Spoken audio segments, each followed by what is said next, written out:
पाको हिंद की सरजमीन औलिया की सरजमीन मानी जाती है और औलिया में एक बहुत बुलंद और काबिल एहतराम नाम है दाता गंजबख्श का।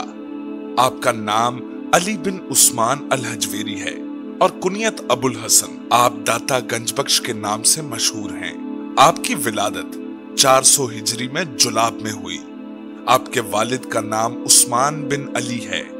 वालिद की तरफ से आपका शजरा नस्ब हजरत हसन रजी अल्लाह ताला अन्हो से जा मिलता है और वालिदा की तरफ से आपका शजरा नस्ब हजरत हुसैन रजी अल्लाह ताला अन्हो से जा मिलता है। आपने इब्तदाई तालीम जुलाब में ही हासिल की। बाद में आप हजवेर आ गए। ये दोनों इलाके अफगानिस्तान के शहर गजनी में मौजूद हैं। हजवेर में आपकी शादी एक सैयदजादी से कर दी गई। अल्लाह ताला ने आपको एक बेटा अता फरमाया जिसका नाम आपने हसन रखा, जिसकी वजह से आपको अबुल हसन भी कहा जाता है। आपकी बीवी और बेटा दोनों ही आपकी जिंदगी में वफात पा गए। इसके बाद आपने दोबारा शादी नहीं की। आपने 18 साल की उम्र तक गजनी में इल्म हासिल किया और गजनी के उलमा में बहुत मकबूल रहे। आपने अपनी जिंदगी में 300 सूफिया कराम से इस्तिफादा हासिल किया। आपने तकरीबन 12 साल तक इल्म की गर्ज से सफर किया। आपने Uzbekistan, Tajikistan, Azerbaijan, Khorasan, Nishapur, बुखारा, समरकंद, बगदाद वगैरह का सफर किया। 31 साल की उम्र में आपने इल्म में आला मकाम हासिल कर लिया। आप अपने मुर्शद अबुल फजल के कहने पर 431 हिजरी में लाहौर तशरीफ लाए। आपके साथ आपके 2 साथी भी थे। एक का नाम अबुल सईद हजवेरी और दूसरा हमाद सरहसी था। यहाँ ज्यादातर आबादी अराई हिंदू की थी। आपने अपनी जिंदगी का आधा हिस्सा यानी 34 साल लाहौर में ही गुजारे। आज जिस जगह पर आपका मजार है, इस जगह पर एक टेला था जिस पर करी का दरख्त था। आपने यहीं अपना डेरा डाला और साथ ही आपने मस्जिद की तामीर शुरू कर दी। इस मस्जिद की तामीर में सारे अखराजात आपने खुद उठाए। यहाँ के मकामी लोगों ने इस मस्जिद पर एतराज किया और कहा इसका किबला दुरुस्त नहीं। आपने लाहौर के तमाम उल्मा को दावत दी कि यहाँ नमाज अदा करें। जब तमाम उल्मा और नमाजी जमा हुए तो आपने नमाज के लिए ये अल्फाज कहे, मेरा रुख किबला की तरफ। तो अल्लाह ने सब नमाजियों की आंखों से पर्दा उठा दिया और सब ने अपनी आंखों से किबला देखा। ये देखने के बाद तमाम उल्मा आपके कदमों में गिर गए। इस वाक़े के बाद आपकी शोहरत दूर दूर तक फैल गई। आपके वजूद की वजह से मुसलमानों के हौसले बुलंद हुए जो हिंदुओं की वजह से पस्त हो रहे थे। आपके डेरे के पास से एक औरत सर पर दूध का मटका उठाए रोजाना गुजरती। एक दिन आपने इससे दूध मांगा तो इसने देने से इनकार कर दिया। कहने लगी, ये दूध जोगी राय राजा के लिए है। अगर हम इसे ये दूध न दें तो हमारे जानवरों के थनों से दूध की बजाय खून आने लगता है। आपने कहा, आज के बाद ऐसा नहीं होगा, तुम मुझे ये दूध दो। चुनाचे उस औरत ने दूध आपको दे दिया।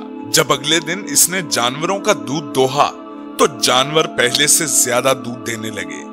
ये बात आसपास के लोगों तक फैल गई। इस बात की खबर जब जोगी राय राजा को हुई तो आपके पास हाजिर हुआ और आप पर अपने जादू का रोब डालने लगा और हवा में उड़ने लगा। तो आपने अपने जूते इसकी तरफ फेंके और इसके सर पर पड़ने लगे। इस वाक़े के बाद वो भी आपके हाथ पर मुसलमान हो गया और यही आगे चलकर आपका मुरीदे खास शेख हिंदी कहलाया। लाहौर में मुसलमान हिंदुओं के मातहत थे और इन्हें अन्नदाता पुकारते थे। अन्न का मतलब अनाज और दाता का मतलब देने वाला, इसीलिए वो आपको भी दाता पुकारने लगे। आपकी शोहरत दिन ब दिन ज्यादा हो रही थी। आपकी खानका में लोगों की भीड़ रहती थी।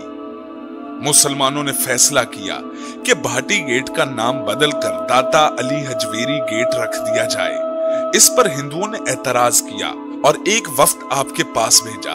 इन्होंने आपसे दरखास्त की कि आप इस गेट का नाम तब्दील ना करें, यह हमारे आबाओ अजदाद से चलता आ रहा है। आपने इनकी दरखास्त कबूल की और फैसला किया कि इस गेट का नाम भाटी गेट ही रहेगा। आपके इस फैसले के बाद आपकी मकबूलियत हिंदुओं में भी बढ़ने लगी और वो दायरा इस्लाम में दाखिल होने लगे। आपने बहुत सी तसानीफ लिखी, लेकिन अफसोस वो तसानीफ कुछ लोगों ने अपनी तरफ मंसूब कर ली, जिसका जिक्र आपने अपनी किताब कश्फुल मौजूब में किया है। आपकी तसानीफ में बस यही एक किताब मौजूद है। आपने इस किताब को गजनी में लिखना शुरू किया, लेकिन ज्यादातर हिस्सा लाहौर में लिखा। ये किताब आपके दोस्त अब्दुल सईद हजवेरी के कुछ सवालात पूछने पर लिखी। आपने इस किताब में 237 कुरानी आयात, 131 अहादीस और 351 अकवाल इस्तेमाल किए। 25 जबानों में इस किताब का तर्जुमा हो चुका है। आपकी वफात 465 हिजरी में हुई। आपका जनाजा शेख हिंदी ने पढ़ाया, जो कि आपके मुरीद थे। आपका सालाना उर्स माह सफर की 18-19 तारीख को मनाया जाता है। वफात के 8 साल बाद आपका मजार शरीफ बनाया गया। ये तामीर सुल्तान बिन इब्राहिम बिन सुल्तान महमूद गजनी ने कराई, जिसमें कब्र पर गुम्मत नहीं था। बाद में आने वाले बादशाह आपके दरबार में मुख्तलिफ रद्दोबदल करवाते रहे। दाता साहब की बनाई गई मस्जिद को मजीद वसी किया गया।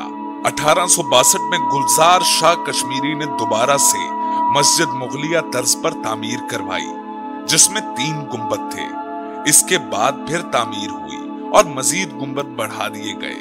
1868 में हाजी नूर ने आपके मजार पर गुंबद तामीर करवाया। 1960 में ये तमाम तर तामीरात आपका मजार महकमा औकाफ के जेरे निगरानी चला गया। 1997 में मस्जिद की तामीर को बदलकर तुर्की तर्ज पर बनाया गया, जो कि अब इसी तर्ज पर मौजूद है। इस मस्जिद में तकरीबन 52,600 अफराद नमाज अदा कर सकते हैं। अब्दुल कादिर जिलानी फरमाते हैं कि अगर मैं आपका जमाना पाता तो आपके हाथ पर बैत कर लेता। आप रिश्ते में गौसे आजम के मामू हैं। आप वो हस्ती हैं जिन्हें ख्वाजा मोइनुद्दीन चिश्ती ने गंज बख्श पुकारा। ख्वाजा मोइनुद्दीन चिश्ती रहमतुल्लाह अलैह ने आपके मजार पर चिल्ला काटा। इनकी चिल्लागाह आज भी वहां मौजूद है। हजरत मोइनुद्दीन चिश्ती ने आपके मजार पर चिल्ला काटा तो वापस जाते हुए उन्होंने कहा, गंज बख्शे फैज आलम मजहरे नूरे खुदा, ना कसारा पीर कामिल कामिला रा रहनुमा।